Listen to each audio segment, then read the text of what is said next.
कोई दोस्त मुझे बता सकता है आजकल पाकिस्तान सुप्रीम कोर्ट के बारे में क्या इशू सबसे ज़्यादा खबर में चल रहा है? खबरों में दो इशूज़ हैं शायद।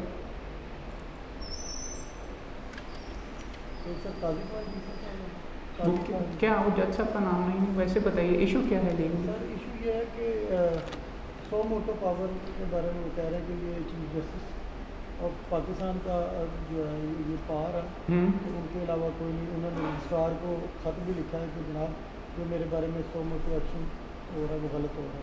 उनके बारे में तो कोई सुओ मोटो एक्शन नहीं हो रहा। उन्होंने सुओ मोटो जो लिया था वो रेफ़र किया था, उसके ऊपर वो ये कह रहे हैं कि मुझे क्यों एक्सक्लूड किया गया और किस तरह करके।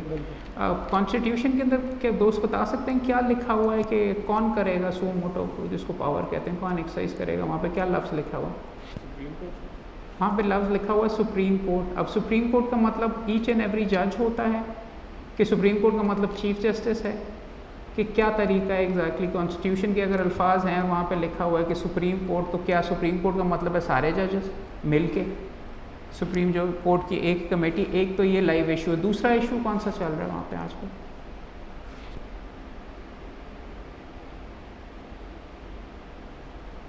जिसके ऊपर बार काउंसिल्स वगैरह भी ऑब्जेक्शंस और स्ट्राइकें वगैरह भी कॉल करते रहे हैं। और क्या काजी फाइज ईसा साहब का तो सुओ मोटो के नुक्ते के ऊपर है। इसके अलावा एलिवेशंस के नुक्ते के ऊपर भी, आउट ऑफ टर्न एलिवेशंस का जो सवाल है वहाँ पे, बल्कि हमारे दोस्त कानूनदान वाले जो मौजूद हैं, कल इनका फंक्शन भी है काफ़ी बड़े बड़े स्पीकर्स उसके अंदर आके बोल रहे हैं कि मेरिट के ऊपर कि जो आपको अच्छा लगे कि सबसे ज़्यादा पावर, सबसे अच्छा मेरिट वाला ये आउट ऑफ टर्न ले लिया जाए कि अल जहाद ट्रस्ट में जैसे लिखा गया है जजमेंट में कि जो सीनियर मोस्ट होगा वो ऊपर सुप्रीम कोर्ट जाएगा। Seniority should be the only consideration के मेरिट कैसे डिटर्मिन होता है, मेरिट क्या चीज़ होती है, ये अपनी अलहदा बात है। बात तो आप तमाम दोस्तों के सामने मैं सिर्फ ये कर रहा हूँ और गुफ्तगू इसलिए कर, आपने रिकॉर्डिंग शुरू कर दी हुई है करनी? अब दोस्तों के सामने गुफ्तगू बेसिकली यही कर रहा हूँ और बातें ये हैं कि आज की जो डॉक्यूमेंट्री है तो अमेरिकन सुप्रीम कोर्ट के बारे में, मगर आप इसको पाकिस्तान के कॉन्टेक्स्ट में देखेंगे सुप्रीम कोर्ट के बारे में कैसे किस तरीके से ये मामला चल रहे हैं। वहाँ पे भी ये कंसिडर किया जाता था कि जो क्रिटिसिज्म आ रहा है और जो कहा जा रहा है कि जिस सुप्रीम कोर्ट के अंदर आप इंटरफेयर करना चाह रहे हैं, आप चाह रहे हैं कि किसी के ख़िलाफ़ आप प्रोसीड गवर्नमेंट वाला करवाना चाहते हैं या कोई की पॉलिटिक्स वगैरह यहाँ पे हो रही है, या जुडिशरी की पॉलिटिक्स खुदा न खास्ता, या फिर जनरल पॉलिटिक्स, गवर्नमेंट चाह रही है कि इस नौइयत के जजेस आएँ। तो अल जहाद ट्रस्ट का भी जो केस था उसके अंदर अगर आप जाके, जिसको जजेस केस कहते हैं, 1 और 2 बाद में भी और उसके बाद चंद और भी सुप्रीम कोर्ट की जजमेंट्स आई हैं, उसके अंदर ये किया गया कि एग्जीक्यूटिव की और दूसरे लोगों की इंटरफेरेंस कम से कम करने की कोशिश की कि जी पहले ही पता हो कि जी इतने साल के बाद इसने सुप्रीम कोर्ट जाना है, अगर यही जज साहिबान और ये सिलसिला रहता है तो अजम्पशन ये है कि पॉलिटिक्स कम होगी। इसके बरक्स ये कहा जाता है कि जो ज़्यादा हाई मेरिट के हैं या अगर नीचे वाले जज साहिबान ऊपर नहीं जाना चाहते, आपने रिसेंटली ये देखा होगा कि एक चीफ जस्टिस साहब ने सिंध ने वो एड हॉक जज के तौर के ऊपर जाने से उनका नाम भी कर दिया गया, ओथ के लिए भी कह दिया गया, लेकिन उन्होंने कहा कि मैंने नहीं जाना, मैं नहीं एग्री करता। अब ये लीगल पॉलिटिकल क्वेश्चंस हैं जो कि आप देखेंगे अमेरिका में कैसे एड्रेस हुआ। अमेरिका में भी आज की जो एपिसोड है, और मैं फॉर्मली यहाँ से शुरू करता हूँ, एक सेकेंड रिकॉर्डिंग शुरू करते हैं। तो बिस्मिल्लाहिर्रहमानिर्रहीम, हमेशा की तरह तमाम दोस्तों को अस्सलाम वालेकुम। आज हमारी अमेरिकन सुप्रीम कोर्ट और उसके प्रिज्म के या उसके दायरे के थ्रू पाकिस्तानी सुप्रीम कोर्ट या किसी सुप्रीम कोर्ट के बारे में गुफ्तगू करने की हमारी मीटिंग ही है, जिसके अंदर हम एक डॉक्यूमेंट्री देखेंगे। ये डॉक्यूमेंट्री का चौथा पार्ट है, अमेरिकन सुप्रीम कोर्ट कैसे बना, वो फंडामेंटल राइट्स को कैसे प्रोटेक्ट करता रहा और जुडिशल रिव्यू के आइडिया को उन्होंने किस तरीके से डेवलप किया और उसको किस तरीके से डेवलप करते हुए उन्होंने अपनी स्ट्रेंथ कैसे बनाई, वो हम पहली 3 किस्तों में देख चुके हैं।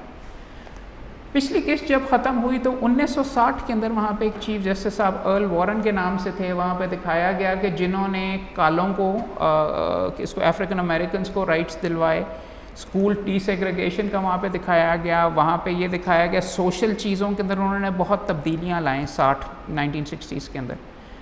और गवर्नमेंट की एक चीज़ देखनी पड़ती है कि जहाँ पे कोर्ट्स की पावर स्ट्रेंथन होती है, अमूमन गवर्नमेंट की पावर कम होती है या लेजिस्लेचर की पावर कम होती है, क्योंकि वो वहाँ पे जाके कॉन्स्टिट्यूशन को भी अगर आप जाके अपनी पॉलिटिकल थ्योरी की किताबें पढ़ें तो ये कहते हैं कॉन्स्टिट्यूशन एक पावर मैप है, पावर तो इतनी वहाँ पे मौजूद है, अगर फॉर एग्जांपल कोर्ट्स स्ट्रेंथन हो जाते हैं जैसे कि हमने पाकिस्तान में कई दफ़ा देखा, तो एग्जीक्यूटिव पैरालाइज हो जाता है या एग्जीक्यूटिव वीक हो जाता है, बिकॉज एग्जीक्यूटिव की चीज़ें कोर्ट के कंट्रोल में आ जाती हैं। किस तरह करते हैं, जुडिशल रिव्यू है जिसको सुओ मोटो कहते हैं। अब करना चाहिए नहीं करना चाहिए वो अलहदा साइड के ऊपर है, लेकिन बताना और दिखाना ये चाह रहा हूँ कि अमेरिका के अंदर 1960 के अंदर उनका जो सुप्रीम कोर्ट है वो बहुत पावरफुल हो गया था, इतना पावरफुल हो गया था कि सूबों के बारे में भी और सूबों की जो पावर्स थी उन्होंने ये इन्फोर्स किया कि जी हम कहते हैं कि काले बराबर हैं गोरों से, और हम कहते हैं कि जो स्टेट्स माने ना माने हम ज़बरदस्ती ऑर्डर करते हैं कि ये आज के बाद एक ही स्कूल में सारे के सारे बच्चे पढ़ेंगे, उनके लिए बसिंग का सिलसिला ये होगा। साथ ही साथ और भी इश्यूज़ थे उस टाइम के ऊपर, वियतनाम वॉर भी चल रही थी और भी सोशल भी काफ़ी मामलात वगैरह चल रहे थे। तो इम्पॉर्टेंट चीज़ देखने वाली ये है कि वहाँ पे गवर्नमेंट का दायरा इख्तियार महदूद हुआ। तो अगला आपने देखा होगा कि निक्सन जब अपॉइंट हुआ पिछली किस्त के एंड में, तो उसने नारा ये लगाया कि जी हम संभालेंगे सुप्रीम कोर्ट को, हम पकड़ के ये करेंगे, ये जो उनके ये फैसले हैं कि क्रिमिनल्स को हकूक़ दे रहे हैं, उनको वकील दे रहे हैं, अगर उनसे ज़बरदस्ती कोई कन्फेशन लिया तो सुप्रीम कोर्ट कहता है नहीं एडमिसिबल, तो उनको क्यों बचाया जा रहा है, ये वो उसने ये नारा लगाया और वो इलेक्ट होके आ गया। और उसका इलेक्शन और उसका नुक्ता ये था कि सुप्रीम कोर्ट के अंदर 9 जजेस होते हैं वो अमेरिकन में, उसने अपने टाइम पीरियड के अंदर 4 जजेस अपॉइंट किए। इसको कहते हैं रेनक्विस्ट रेवोल्यूशन। वहाँ पे जस्टिस रेनक्विस्ट ऑलरेडी पहले मौजूद था, बाकी सारे एक साइड के ऊपर हुआ करते थे। वहाँ पे होता है डेमोक्रेट्स और कंजर्वेटिव 2 पार्टीज़ अमेरिका के अंदर मौजूद हैं। कॉन्टेक्स्ट में आपको ये बताना चाह रहा हूँ कि डेमोक्रेट ज़्यादा लिबरल होते हैं बड़ी गवर्नमेंट और इंटरफेरेंस के फेवर में, जो किसको कहते हैं वहाँ पे कंजर्वेटिव जिनको आप कहते हैं या रिपब्लिकन्स कहते हैं, उनका मौक़िफ़ होता है कि गवर्नमेंट छोटी होनी चाहिए, कम चीज़ों में इंटरफेयर करना चाहिए, लोगों को जो मामलात हैं उनके चलते रहने दें। यहाँ पे ये हुआ कि पहले ज़माने के अंदर देखने में यही आया है कि पहले ज़माने के अंदर रेनक्विस्ट साहब जो थे वो अकेले हुआ करते थे, बाकी जो सारे जो लिबरल जजेस थे 60s के अंदर वो उनका एक ग्रुप बना हुआ था, ये अकेला या 1-2 और जजेस के साथ अपोज करता रहता था, लेकिन सारी की सारी डिसीजंस दूसरी तरह होती थी। अमेरिका में जाके जब उसने जजेस अपॉइंट किए और रेनक्विस्ट को चीफ जस्टिस बनाया अपना क्या कहते हैं रिचर्ड निक्सन ने, और दूसरे जजेस अपनी मर्ज़ी के वहाँ पे लगाए जिनके कंजर्वेटिव पॉइंट ऑफ व्यू था, तो आप देखेंगे कि उनकी डिसीजंस भी 5-4 से इस तरीके से शिफ्ट होनी शुरू हो गई। सिस्टम भी इसी तरीके से चलता है कि आपकी पॉलिटिकल विल वगैरह जो है या उसकी एक रिप्रेजेंटेशन भी होता है सुप्रीम कोर्ट। अब ये आज की ये देखा जाएगा कि रेनक्विस्ट रेवोल्यूशन के अंदर कि सुप्रीम कोर्ट कंजर्वेटिव किस तरीके से हो गया।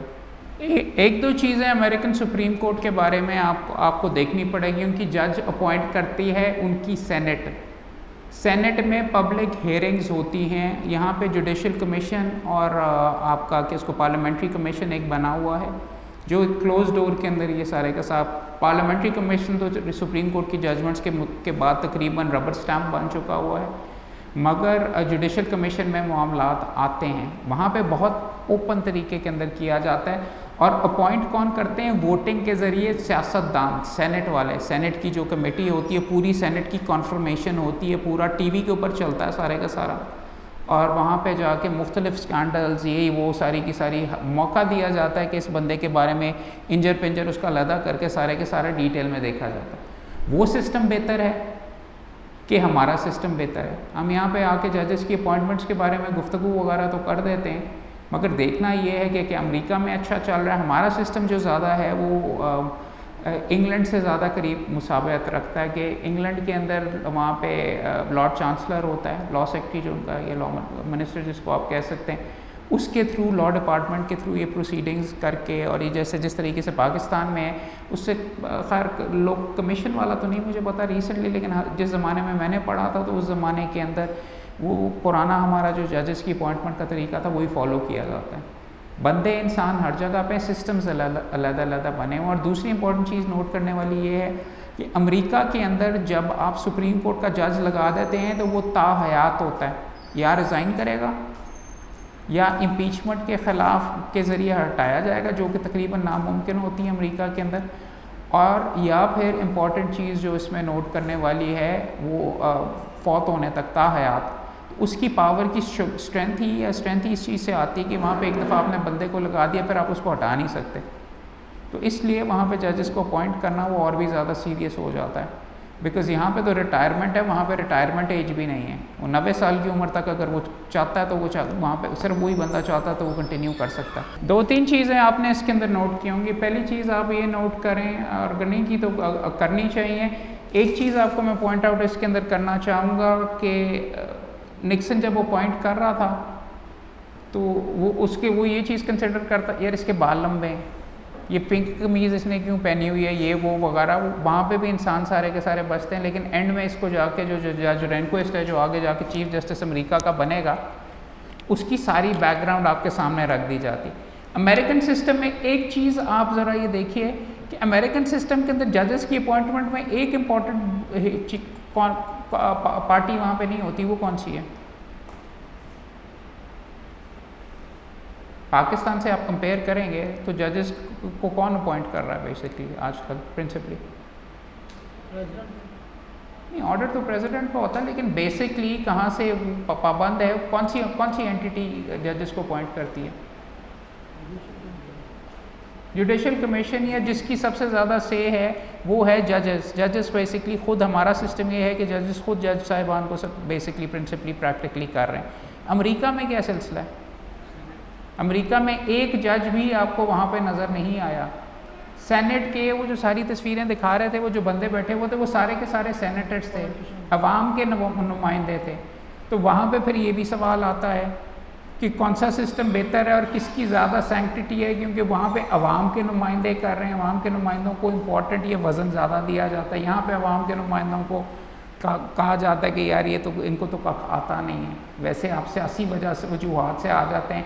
तो अवाम की आवाज़ इन अपॉइंटमेंट ऑफ जजेस आप कह सकते हैं कि नहीं एग्जिस्ट करती पाकिस्तान के अंदर।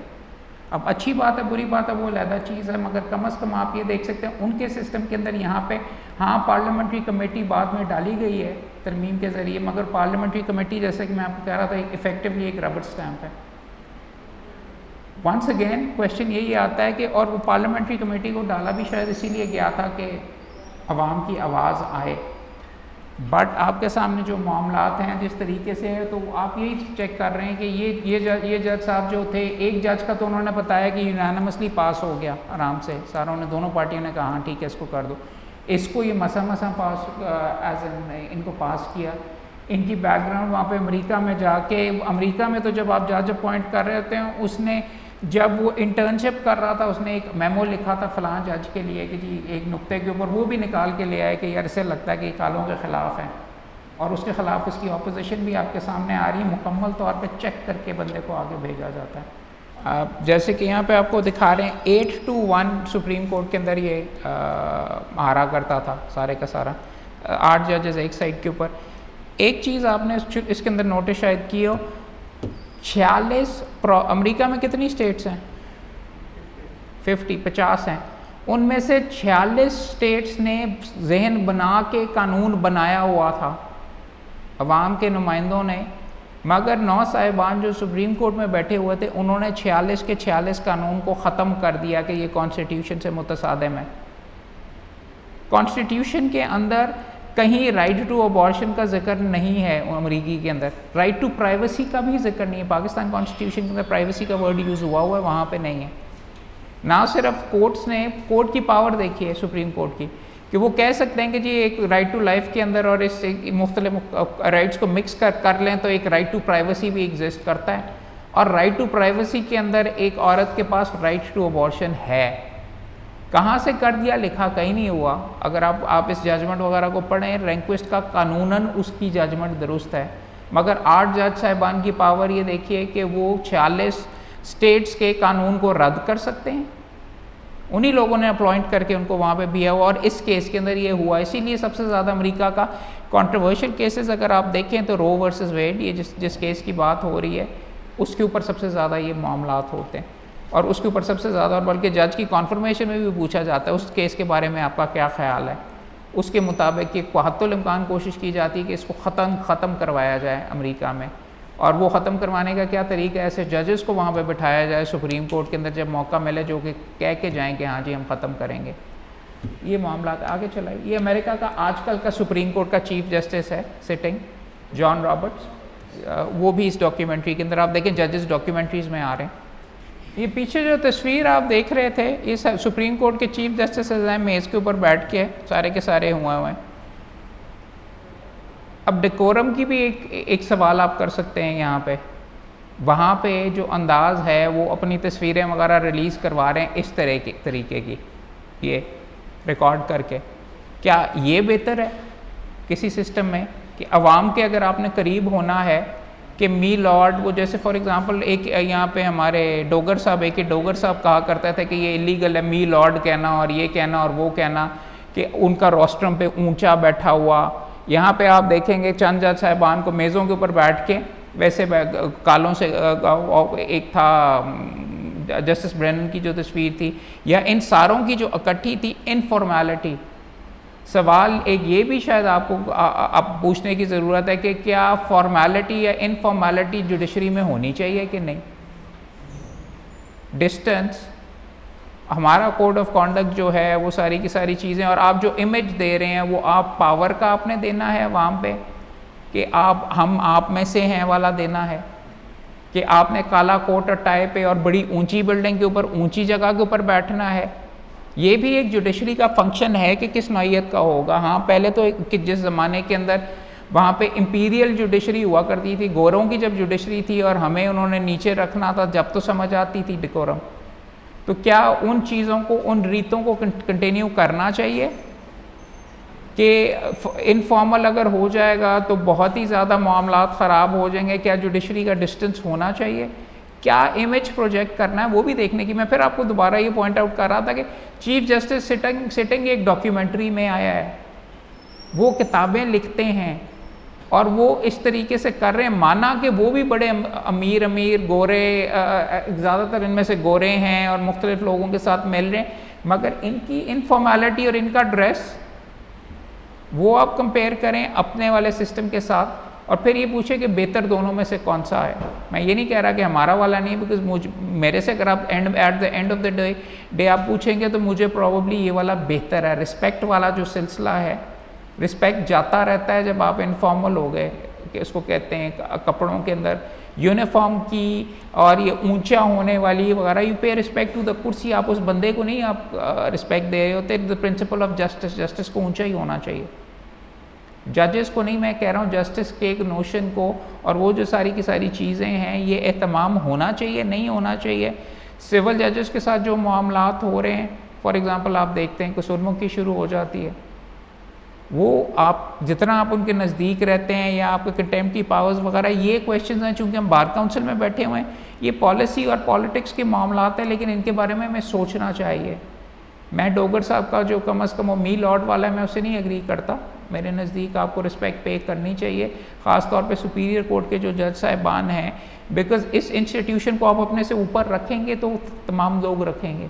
अगर आप नहीं रखेंगे और आप इक्वल रिस्पेक्ट बल्कि हायर रिस्पेक्ट नहीं अदा करेंगे, तो या अगर आप वैसे ये करना चाहेंगे जजेस के साथ सेल्फियाँ उतारेंगे, और होता है वो लोग तड़प के जाते हैं कि जी जो ओथ टेकिंग के ऊपर या अगर कोई खाना वगैरह हो रहा हो एनुअल जहाँ पे मिक्स कर रहे होते हैं, वहाँ पे जजेस के साथ सेल्फियाँ ले रहे होते हैं। मेरे नज़दीक डिग्निटी के ख़िलाफ़ हैं, क्योंकि वही तस्वीरें फिर फेसबुक बुक पे अपलोड की जाती है और अनफॉर्चुनेटली जजेस को बेचा जाता है कि देखिए मेरे साथ, दफ्तर के अंदर बड़ी करके लगा ली जाती है कि मेरे तो यार हैं, जज साहब को पता भी नहीं होता। फैक्ट ऑफ द मैटर इस वजह से डिस्टेंस की भी शायद ज़रूरत होती है। 2-3 चीज़ें आपको यहाँ पर मैं दिखा दूँ। ये जो हैं जो बंदे साथ बैठे हुए, ये इसके कोर्ट क्लार्क्स हैं। हमारे सुप्रीम कोर्ट में भी ये यहाँ से अमेरिका से ही देख के ये इंट्रोड्यूस करवाया गया। फैसलों के फर्स्ट ड्राफ्ट रिसर्च करने के लिए अमेरिका में सिलसिला ये है, जो बहुत ज़बरदस्त टॉप के जो स्टूडेंट्स होते हैं उनको उनके सुप्रीम कोर्ट और उनके जजेस अपने क्लर्क्स के तौर पे रखते हैं, फैसलों के ड्राफ्ट्स भी उनसे लिखवाते हैं, और उसके बाद फाइनल तो अपना अपडेट वगैरह करके करते हैं, रिसर्च भी वो करवाते हैं। ये सारी की सारी चीज़ें यहाँ पे मौजूद हैं, तो उनके साथ इनफॉर्मली बैठ के ये डिस्कशन हो रही है। जजेस अपने चेंबर के अंदर ये मामलात वगैरह सारे डिस्कस भी किया करते हैं। एक चीज़ आपके सामने, और जो कि पाकिस्तान के अंदर भी आप बेशुमार देखेंगे, आप कई मुकदमे आप ऊपर लेके जाएंगे हाई कोर्ट में और सुप्रीम कोर्ट में, जी आपने अपील में अपना ये ग्राउंड ली थी, या अपनी रिटन स्टेटमेंट के अंदर, या अपने सूट के अंदर आपने ये ग्राउंड ली थी कि नहीं। वही नुक्ता आप यहाँ पे देखेंगे कि ये आपको पॉइंट आउट कर रहे हैं यहाँ पे कि रेक्वेस्ट के जहन के अंदर ये था कि भाई तुझे 2 जगह के ऊपर मौका मिल गया, सूट में तूने नहीं प्लीड किया, फिर वो अपील में भी गया, अपील में भी नहीं प्लीड किया, तो मैं सुप्रीम कोर्ट में क्यों अलाउ करूँ। दूसरे जज साहब यहाँ पे जो ब्रेनन बैठे हुए, उसकी थ्योरी ये थी कि भाई वहाँ पे माठे अगर आपको नीचे मिल गए हुए हैं, वकील वगैरह आपका अच्छा नहीं था, या वकील ने कोई चीज़, आप हमारे पास सबसे ज़्यादा क्लाइंट्स आके ये कहते हैं वो चीज़ अपील के अंदर कि यार उन वकील माठा सी, तो हम मुझे क्यों सज़ा मिले, वकील ने नहीं किया, या वकील ने नहीं सोचा, ना वकील ने नहीं प्रॉपरली ये सारी की सारी चीज़ें ली। सो अगर कोई लीगल डिफेंस आपको कि हायर स्टेज के ऊपर या आप जाके देखते हैं, तो वो आपको अलाउ होना चाहिए कि नहीं। कई जगह पाकिस्तान के अंदर सिस्टम में आप ये देखेंगे वो नहीं अलाउ करते, और विलियम रेंक्वेस्ट का भी पॉइंट ऑफ व्यू ये था, लेकिन जज ब्रेनन का आप देखेंगे उसका मौक़िफ़ ये था कि हाँ हमारे पास अगर कोई नाइंसाफ़ी हमें इधर नज़र आती है, तो वो नीचे अगर उसके ऊपर 50 ठप्पे लगे हुए हम नहीं अलाउ करेंगे। These are 2 different philosophy. दूसरे का ये है कि भाई तुझे मौका मिल गया, तू हार गया, तू दूसरी दफ़ा हार गया, तुझे किस चीज़ के लिए हम करें। जो कानून ये कहता है, आर्टिकल 10 है जो हमारी कॉन्स्टिट्यूशन का, व्हाट डज दैट से, दैट से कि आपको राइट टू ड्यू प्रोसेस और फेयर ट्रायल है, राइट। और उसके अंदर यही है कि प्रोसेस में आपका हक है, आपको सुन लिया, आप हार गए, अब ठीक है वगैरह पकड़ के आपको कितने मौके वगैरह दिए जाएं, सुप्रीम कोर्ट में कितनी दफ़ा आपको आने का मौका दिया जाए, फिर आप आ रहे हैं, फिर आप आ रहे हैं, फिर आ रहे हैं। Important right of due process और आर्टिकल 10A में आप ये देखेंगे कि उसमें ये नहीं लिखा हुआ राइट टू जस्टिस का लफ्ज़ नहीं है उसमें, एक्सेस टू जस्टिस और ये वो, कि अल्टीमेटली वहाँ पे ये लिखा है कि आपको प्रोसेस में मौका दिया जाएगा। अब यहाँ पे ये भी बात की जा सकती है, अमेरिका के अंदर ये है, आप अगर गरीब हैं तो आपको इंसाफ आसानी से नहीं मिलेगा, नॉट से इस सेंस में कि अच्छा वकील नहीं मिलेगा, या आपको जो एक्सेस है, आप अमीर हैं तो आपके पास टॉप से टॉप का वकील होगा, और जो 15 दफ़ा जा सकेगा इस्लामाबाद सुप्रीम कोर्ट के अंदर। यहाँ पे तो अगर गरीब ने सुप्रीम कोर्ट जाना है, खैर यहाँ पे फिर भी इतना सस्ता है, तो वो खर्चा महंगा से महंगा तर होता रहता है। तो इम्पॉर्टेंट चीज़ इसमें नोट करने की और देखने वाली ये भी है कि अमेरिका में for example right to a counsel government देती है क्रिमिनल मुकदमों में।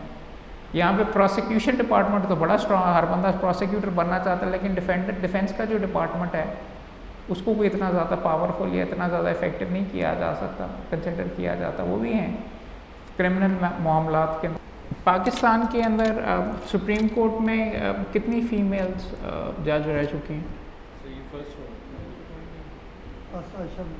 पाकिस्तान कितने सालों से बना हुआ? 47, 1947 से कैलकुलेट करके देख लीजिए ना, 53 प्लस 74 साल। अब हमारी पॉपुलेशन में औरतें कितनी हैं? मेजॉरिटी है मेरे ख्याल में, शायद कोई मुझे कह रहा था 50-50 चलें, 50% 50-50 कर लें, तो एक भी औरत सुप्रीम कोर्ट के अंदर नहीं मौजूद। दूसरा मुझे ये बताइए, औरतों का और मर्दों का पर्सपेक्टिव फ़र्क होता है? मैडम बैठी हुई पीछे, आप बताइए।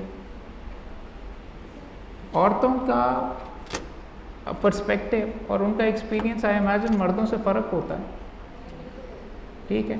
तो उनकी आवाज़ सुप्रीम कोर्ट पे होनी चाहिए कि नहीं होनी चाहिए, जो आपकी डिसीजन मेकिंग बॉडी है। और let's not just talk about supreme court, वैसे जुडिशरी के अंदर जनरली, तो यहाँ पे ये भी बात सिविल जजेस कोई बोल रहा होता है जेंडर के ऊपर, बोल रहा होता है कोई चीज़ वगैरह के ऊपर, but this is a reality. अब सुप्रीम कोर्ट के अंदर मुझे ये बताइए, प्रोविंसेस के कोटे होने चाहिए? बिकॉज ये कहते हैं ना कि जी सिंध के इतने होने चाहिए, बलूचिस्तान के इतने होने चाहिए, ये होने चाहिए, बिकॉज उनकी रिप्रेजेंटेशन इतनी कम से कम होनी चाहिए। तो ये वाला बैलेंस, जेंडर बैलेंस होना चाहिए कि नहीं होना चाहिए, ये भी सवाल है यहाँ पे। अभी प्रेजेंटली भी ये चल रहा है मामला, चूँकि लाइव है इसलिए आप तमाम दोस्तों के साथ डिस्कस कर रहा हूँ। आपका क्या मौक़िफ़ है, आप इसको किस तरीके से लेते हैं, होना चाहिए नहीं होना चाहिए? दूसरा फिर जो अपॉइंटमेंट है वहाँ पे तो अपॉइंटमेंट का अलग सिलसिला, सीनियरिटी का सिलसिला, मेरिट का सिलसिला, और मेरिट को आप छोड़ दीजिए, जेंडर बैलेंस का क्वेश्चन वगैरह, ये कोई लाइव क्वेश्चन हैं जो कि कल आपके फंक्शन के अंदर इंशाल्लाह टेकअप होगा। किसको कहते हैं, जो गुफ्तगू हो रही है। बट आपको फिर दिखा रहा हूँ कि this is something America struggled with as well. उनकी पहली फीमेल सुप्रीम कोर्ट की जज अपॉइंट हुई 200-250 साल के बाद, और वो भी कोई रीसेंट है, सैंड्रा डे ओकॉनर, और अभी तक आई बिलीव शायद दूसरी या सारा सोटोमायर भी, आई थिंक 3 या 4 अभी तक सिर्फ फीमेल्स हो चुकी हुई इनकी वहाँ पे। But this is something you need to consider आपस में हम यहाँ पे बैठ के कि जेंडर बैलेंस वगैरह क्या इंपॉर्टेंट है कि नहीं, और आप किस तरीके से डिटर्मिन करेंगे कि सुप्रीम कोर्ट पे कौन कौन बंदा जाता है।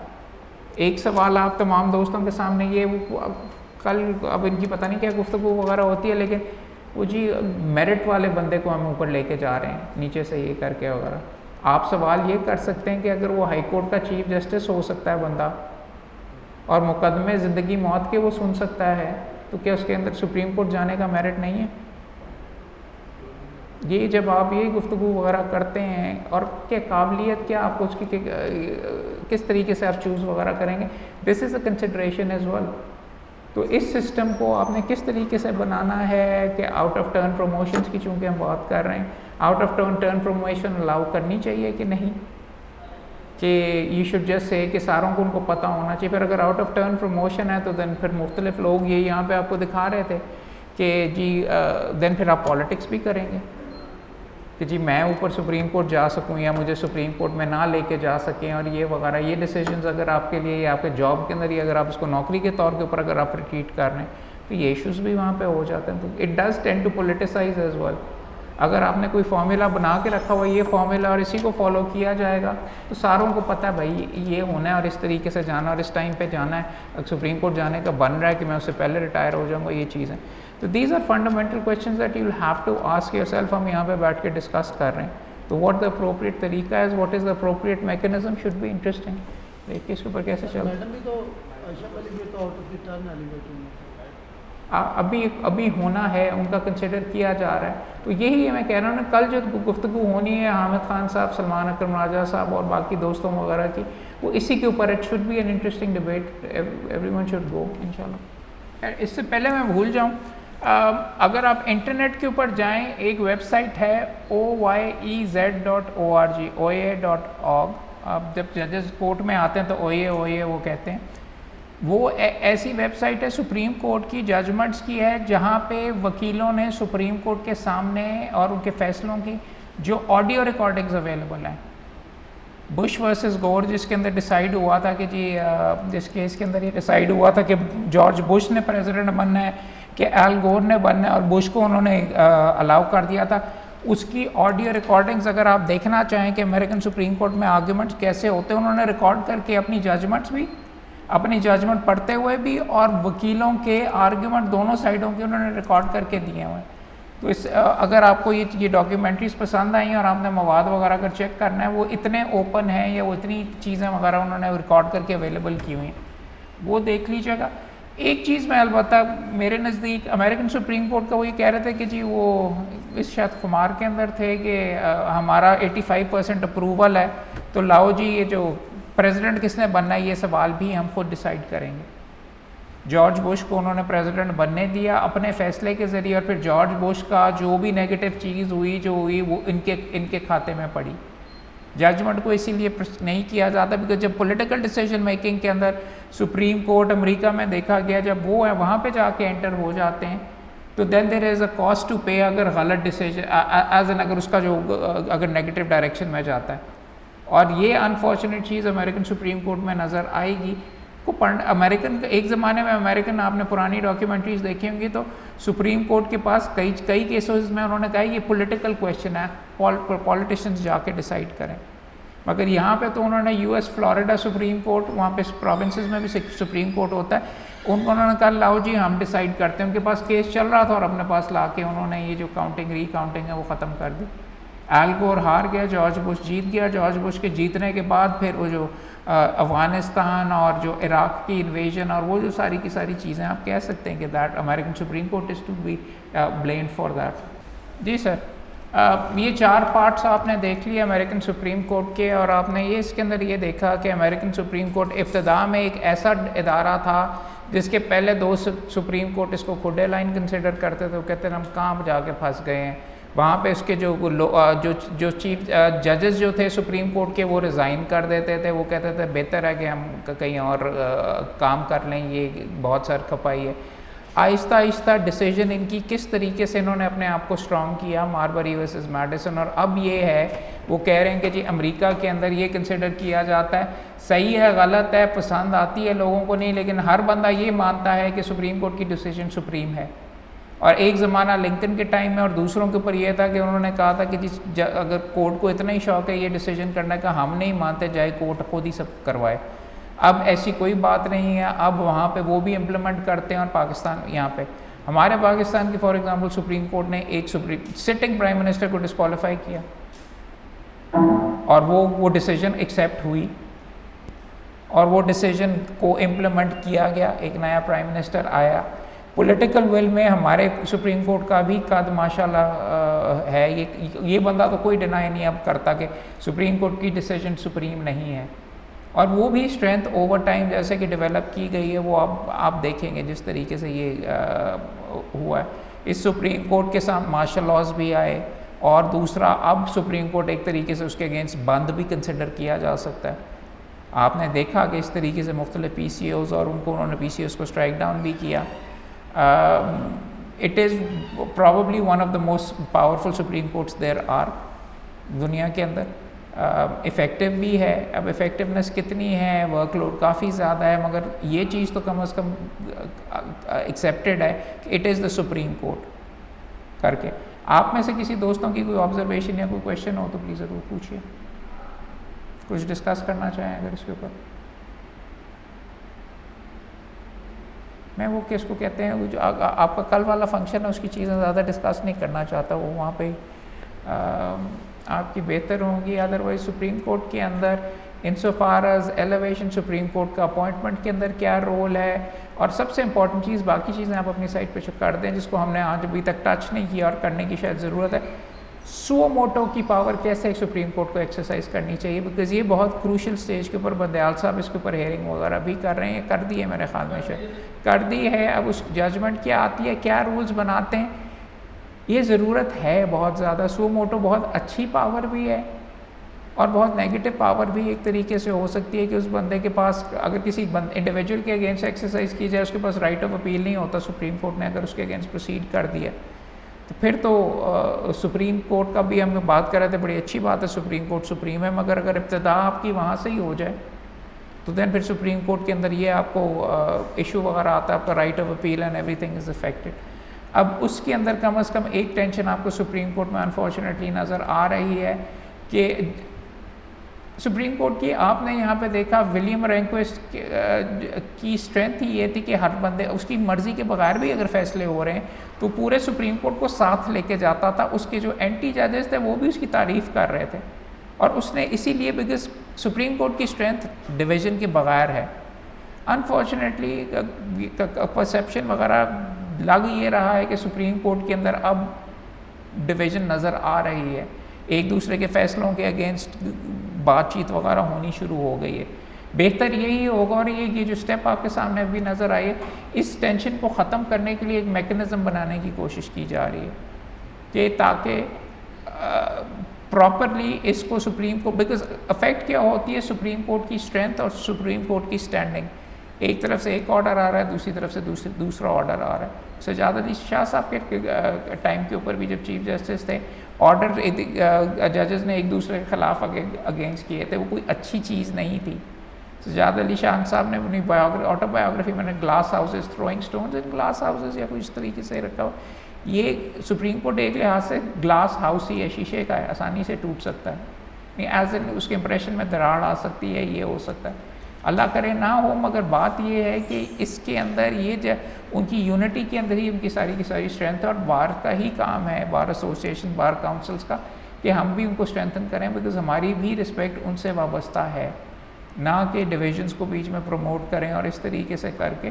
सो ये चंद नुक्ते वगैरह थे। आई होप आपको ये डॉक्यूमेंट्री पसंद आई हो, बिकॉज डॉक्यूमेंट्री मुझे पसंद थी तो इसलिए मैंने आपके साथ शेयर की, लेकिन मकसद ये था कि और बार बार बीच में रोक के गुफ्तगू भी इसलिए करता रहा कि इन इश्यूज़ के बारे में सोचें और अगर हमने चेंज नहीं करना या हमने इसके बारे में ओपिनियन मेकिंग नहीं करनी तो किसने करनी है?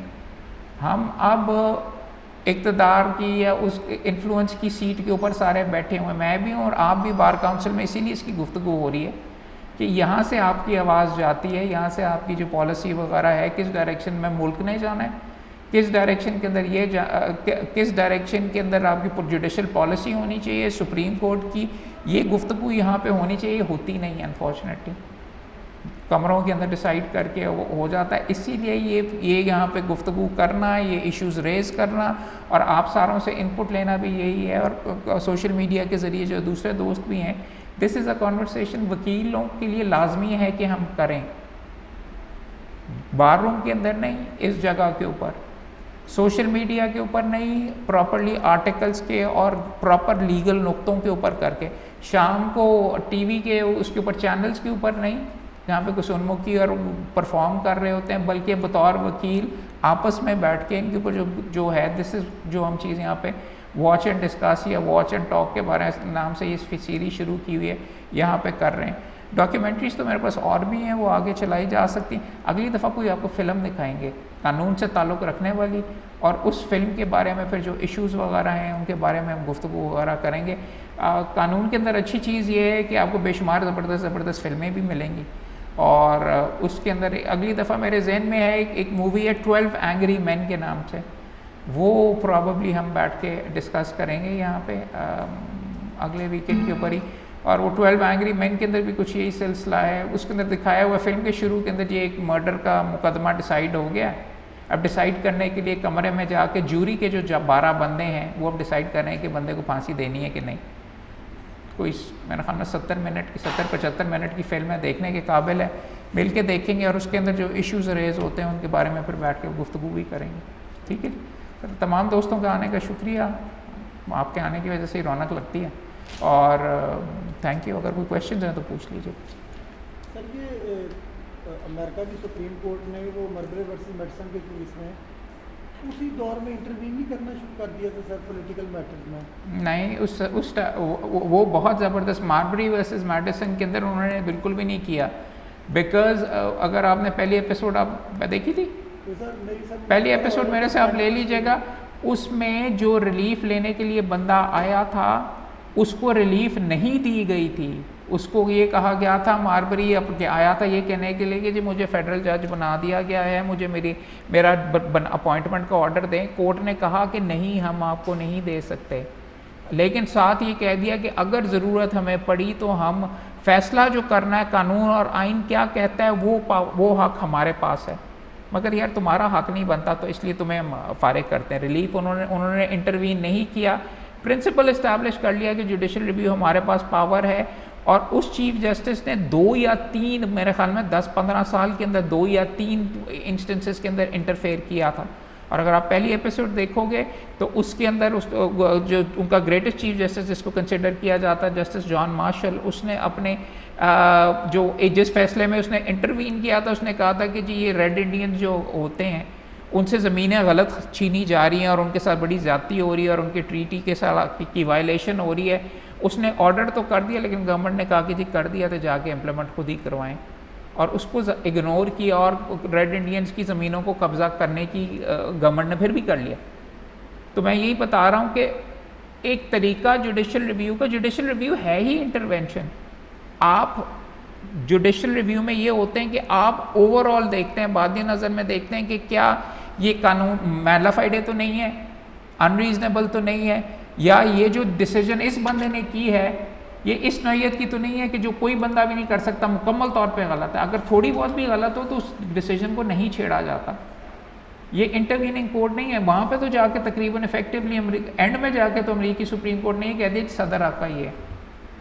अब आप कह सकते हैं कि किसने डिसाइड करना था? अगर नहीं करना था मोहम्मद साहब, अगर सुप्रीम कोर्ट ने डिसाइड करना था तो कौन जाके, दोनों जाके ज़बरदस्ती वजह से होता है कि यहाँ पे कि जी मैं हैगा प्रेसिडेंट मैं इलेक्ट हो गया और प्रेसिडेंट मैं हो गया, कुर्सियों के ऊपर जाके बैठ जाते हैं और कुसुरमुखी शुरू हो जाती है दोनों पार्टीज़ का। तो हाँ, सुप्रीम कोर्ट ने वहाँ के थोड़ा बहुत डैमेज लिया, लेकिन सुप्रीम कोर्ट ने कह दिया, एक बंदे को सुप्रीम कोर्ट ने डिसीजन दे दिया कि भाई तुम्हारा काम है। अगर वो ना डिसाइड करते तो फिर कौन डिसाइड करता? नीचे भी कोर्ट से होके फिर अल्टीमेटली सुप्रीम कोर्ट के पास आना था। आप कह सकते हैं, अगर आप उस डिसीजन को सुप्रीम कोर्ट को डिसाइड करेंगे जी कभी इस कोर्ट में मुकदमा चल रहा था, इसमें करा था, सुप्रीम कोर्ट ने कहा लाओ हम डिसाइड करते हैं, वन वे और दी अदर, सुना, डिसाइड कर दिया, हो गया, जो है वो है। और वो फिर कह रहे थे कि पब्लिक से पूछा गया कि ये फैसले के बारे में क्या है, तो उन्होंने कहा कि जी पार्टीजन है, मेजॉरिटी ने ये कहा कि पार्टी बेसिस के ऊपर ये डिसाइड हुआ है क्योंकि रिपब्लिकन थे, मगर इसके बावजूद सुप्रीम कोर्ट का फैसला सर आंखों पे। उन्होंने पसंद भी, उसकी मोटिवेशन भी नहीं, लेकिन कोई डिसीजन तो होनी है ना।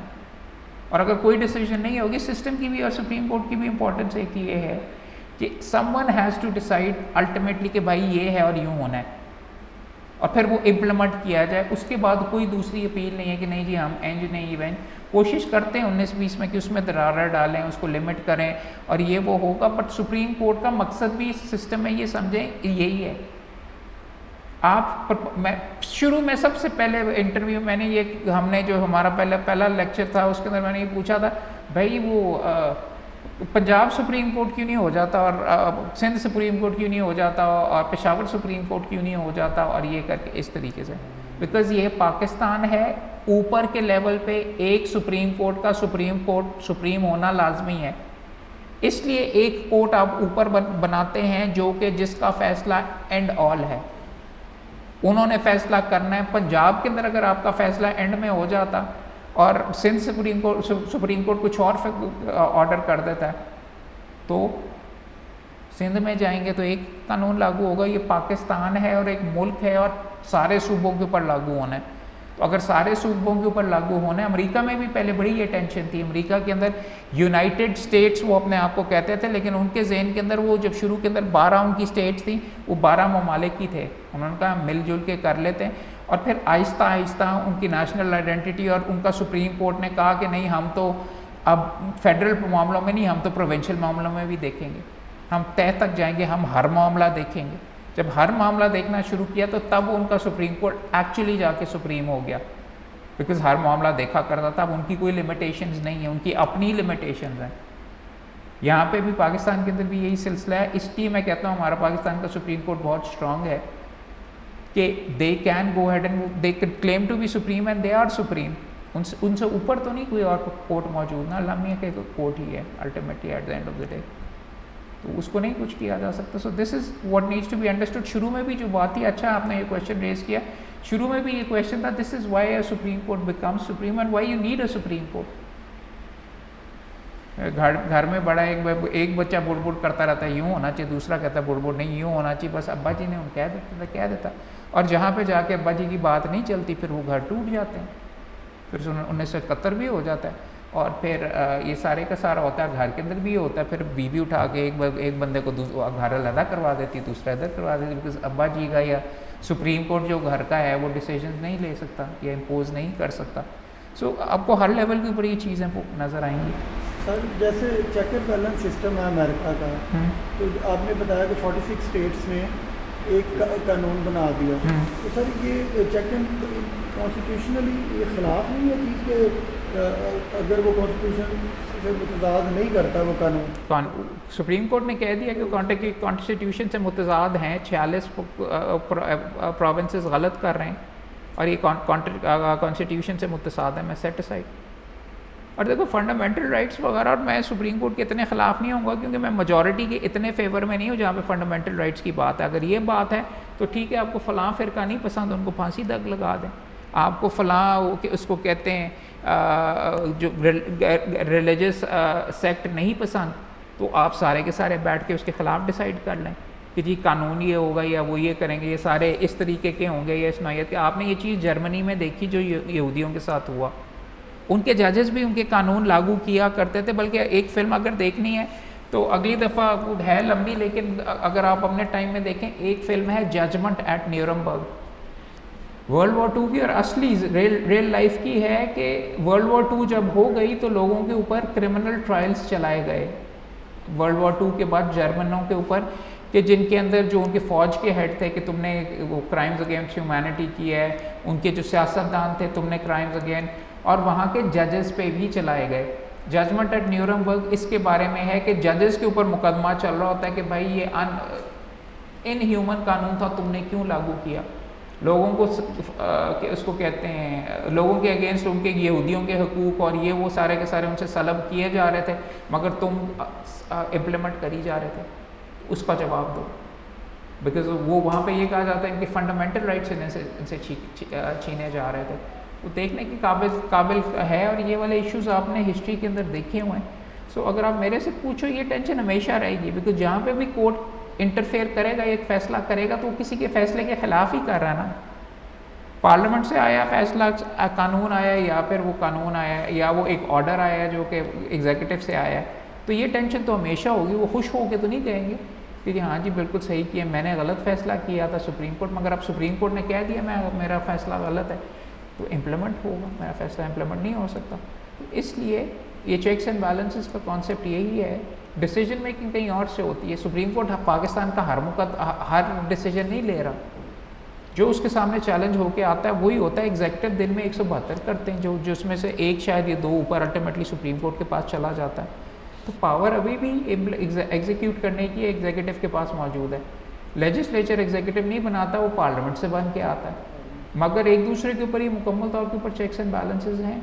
वो इस तरीके से, अगर सिस्टम अच्छे तरीके से चल रहा हो, जब सिस्टम अच्छे तरीके से नहीं चल रहा होता तो फिर मुल्क टूटता है, फिर एहतजाज होते हैं। आप यहाँ पे भी देखिए, फॉर एग्जांपल अमेरिका के अंदर आप यहाँ पे कह रहे हैं कि वो हमें ही लेक्चर देते रहते हैं सारे। अमेरिका के अंदर उनके पॉलिटिशियंस मर्डर नहीं हुए 1960 में, उनका प्रेसिडेंट बैठा हुआ प्रेसिडेंट मर्डर नहीं हुआ, उनका मार्टिन लूथर किंग नहीं हुआ, उनका रॉबर्ट कैनेडी नहीं हुआ, उनकी सड़कों के ऊपर आगे नहीं लगी हुई थी, उनके कालों के ऊपर डंडे नहीं चल रहे थे, उनके स्कूलों के अंदर आग नहीं लगी हुई थी, वहाँ पे टेयर गैस नहीं हो रही थी।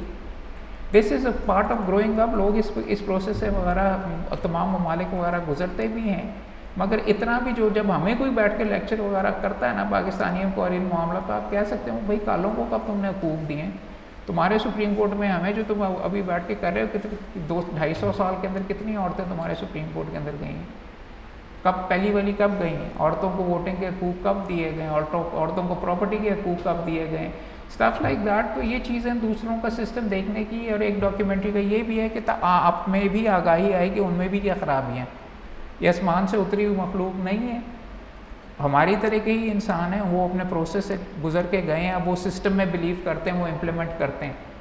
हम कहते हैं कि नहीं जी, फिर से ज़ीरो के ऊपर चलो, इसको यूँ चुप के कर दो, ये प्रेसिडेंशियल सिस्टम नहीं आना चाहिए, ये यूँ नहीं होना चाहिए, वो नहीं, जो होना trust the system. I think ultimately ये है मेरी रिकमेंडेशन। बाकी अब तमाम दोस्तों से गुफ्तगू होती है, अब जाके थोड़ी सी वकालत कर लीजिए दफ्तर में। शुक्रिया, थैंक यू जी।